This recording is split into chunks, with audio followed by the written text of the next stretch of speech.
It is the story of Cinderella, the Ori stole for Cinderella. Hello kiddies, are you kissing comfortably? Then I'll begin. Once upon a time, in a cornfield, in a very far off land, there was a little girl whose name was Cinderella.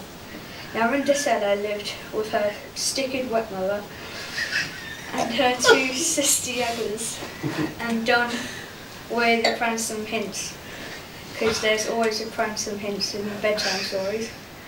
Invited all the vocal pillaged people from rifles amount to go to the bouncy fall, but poor Cinderella couldn't go because all she had to wear were some dirty old gags, and besides that she didn't have a dicket.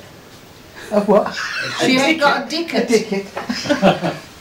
Please let me. Do you want to come a bit closer then? No, we're fine. You're no, right. Fine. Please let me go to the gal. Please, begged Cinderella. No, replied the sticked wet mother. You must stay at home and flop the moor and dosh the wishes, and don't hop a jollop, or you'll be in sheep debt.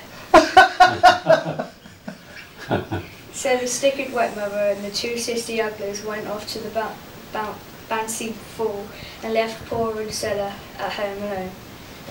Kitting their shrine, saw of an udden there was a lash of flight.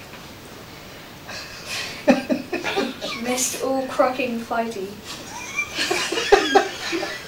Say that again.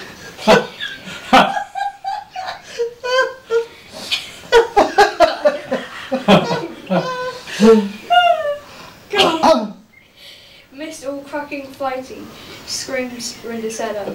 What was that? 'Tis I your Gary Fodmother, and I saw you kitting their shrine. Don't dry, Cinderella.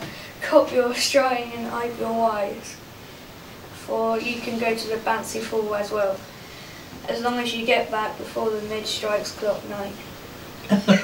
Go and get me more white rice and a pumpkin, and I'll turn them into off-white horses and beautiful golden garage.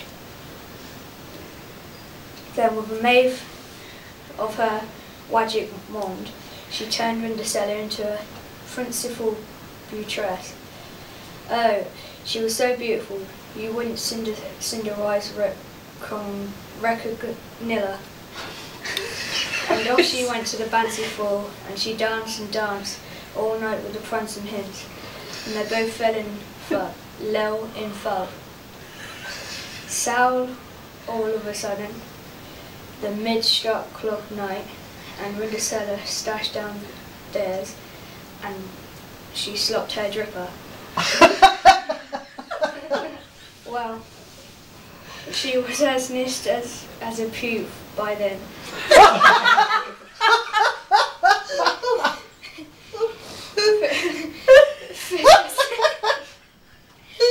Fist as a part and positively post and Pransome hints found the slice glipper and declared throughout the land, whoever fits this shoe, because you can't do anything with that, my rule Harry. Oh, Harry. Well, he tried it on the sister others, but the foo didn't. Sorry. Oh, anyway. You can get there faster, can't you, sometimes? Oh, anyway. That is. It didn't dit. He even tried it on the Gary Fogmother, and it didn't, and it didn't dit. Then the sticked wet mother shouted at the top of her voice, the fipper slits me, the fipper slits me, to which the Pransome hints replied, you must be jucking folking. Then he tried the slice glipper on Cinderella, and it fitted perfectly. So they married and lived happily ever after.